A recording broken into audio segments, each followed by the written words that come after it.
You know, when you think about World War II, you often picture these massive, continent-spanning battles. But sometimes the entire course of a war can pivot on one single spot. In the Pacific, that spot was a remote, jungle-choked island, and that struggle, a brutal 6-month campaign. We're talking, of course, about Guadalcanal. Think about it. It's 1942. After Pearl Harbor, Japan just seemed absolutely unstoppable, rolling through the Pacific. But then, suddenly, the fate of the entire war in the Pacific comes down to this one tiny, completely unknown island, a place literally nobody had ever heard of. Which brings us to the big question, right? Why there? Of all the places in the vast Pacific Ocean, what made this one obscure little island so unbelievably important that it became the stage for a turning point of the entire war? All right, let's get into it. To really wrap our heads around why Guadalcanal was such a big deal, we've got to rewind and look at the bigger picture, what the strategic situation in the Pacific looked like in the summer of 42. So Japan's initial run was just incredible, a total blitz. But then you had two major naval battles, the Coral Sea and, of course, the big one Midway, that finally put the brakes on their advance. Now, the US had won, for sure, but Japan was far from beaten. They were still pushing, still expanding. And that's when, in July of 42, Allied recon planes spotted something really alarming. The Japanese were building a brand new airfield, right on Guadalcanal. And this new airfield was a dagger pointed right at the Allied heart. Why? Because from that base, Japanese bombers could completely cut off the vital supply lines between the United States and Australia. That lifeline was everything. If it got severed, Australia could be isolated, maybe even invaded. So the Allies really had no choice. They had to hit back. And that led to Operation Watchtower, their very first major land offensive of the war. So on August 7th, the U.S. Marines hit the beaches, and at first, things went surprisingly well. They managed to seize that unfinished airfield pretty quickly, but that initial victory, well, it turned into an absolute nightmare, a desperate fight for survival, almost overnight. Here's what happened. In the pitch black of night, a Japanese naval force came roaring in and completely surprised the Allied ships that were supposed to be guarding the invasion force. In what became known as the Battle of Savo Island, they sank 4 Allied cruisers in what felt like minutes. It was a total disaster. The American naval commanders, completely stunned and terrified of losing more ships, made a fateful call. They pulled the fleet out. And with them went all the remaining supplies and heavy gear for the Marines on shore. And just like that, the Marines were stranded, marooned. Think about their situation. Less than half their stuff was unloaded. They were down to 2 meals a day. They had no support from the sea. They're getting hammered by malaria and other tropical diseases. And oh yeah, they're completely surrounded by Japanese forces who want nothing more than to annihilate them. It was an absolutely desperate situation. Yeah, this quote just says it all, doesn't it? Operation Shoestring. That's what the Marines started calling it. Any grand plan had gone right out the window. This was now just a gritty, down-and-dirty fight for survival, using whatever they could scrape together. The Marines immediately renamed that captured airstrip Henderson Field in honor of a pilot killed at Midway. And that field, it became the absolute center of the universe for this campaign.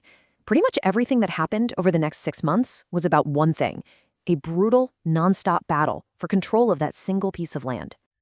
Now, the Japanese needed to get their own guys onto the island to take back the airfield, right? So they came up with this really clever system the Americans nicknamed the Tokyo Express. What they do is use these super fast destroyers at night, race down this channel called the Slot, dump troops and supplies on the beach, and then get the heck out of there before the sun came up and the American planes could spot them. And this set up this bizarre and deadly rhythm to the whole battle. During the day, the sky belonged to the American pilots flying out of Henderson Field. They were called the Cactus Air Force. But as soon as the sun went down, the night and the sea belonged to the Japanese Navy and their Tokyo Express. It was like control of the entire area literally flipped on a dime every 12 hours. Meanwhile, on the ground, it was just brutal. The Japanese army launched these ferocious, almost nonstop assaults against the Marine lines, trying to retake that airfield. The Battle of Edson's Ridge in September, that was an absolutely desperate, bloody hand-to-hand fight in the jungle darkness. The Marines just barely managed to hold on, defending what had basically become their unsinkable aircraft carrier. And the fight wasn't just on land. The naval battles were just as savage. The waters around Guadalcanal became so littered with sunken ships from both sides that they started calling it Iron Bottom Sound. I mean, just look at these numbers. The losses were staggering. It was a true war of attrition at sea. Okay, so fast forward to November. After months of this relentless, grinding combat, everybody is just exhausted. But Japan decides it's time to end this. They're going to go all in with one last massive push to finally, once and for all, wipe the Americans off Guadalcanal.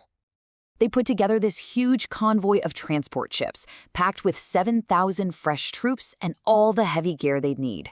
This was supposed to be the knockout punch. And to make damn sure it worked, the Japanese Navy sent in the big boys, battleships, with the sole mission of sailing in close and just pulverizing Henderson Field from the sea. And their plan was actually pretty straightforward, but deadly.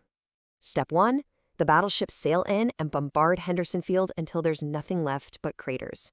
Step 2, with the American Air Force wiped out, the slow-moving troop transports can approach the island safely. Step 3, land those 7,000 troops and overwhelm the exhausted defenders. Simple, right?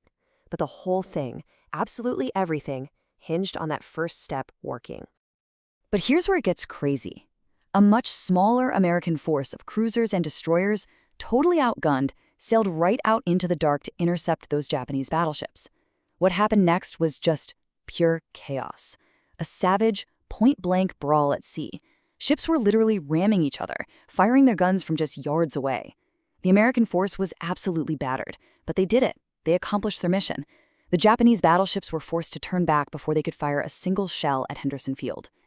And because that bombardment never happened, Henderson Field was still in business the next morning. So when those Japanese troop transports sailed into range, they were complete sitting ducks. The Cactus Air Force scrambled, swarmed the transports, and by the end of the day, 7 of the 11 ships were burning wrecks at the bottom of Iron Bottom Sound.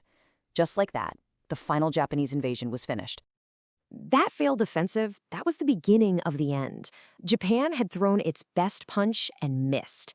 The campaign had turned into a black hole, an unwinnable meat grinder that was sucking in their best men, their best ships, and their best pilots. And man, nothing says it better than this quote from one of the Japanese generals who was there. The graveyard of the Japanese army. That's what he called it. The island had just consumed them. Tens of thousands of their elite soldiers gone. And not just in battle, but from starvation and horrible diseases. So let's bring it all home. Why was this one miserable campaign so important? Well, first, it stopped the Japanese expansion dead in its tracks. For good. From this point on, the Allies were on the attack, and they never gave up that initiative.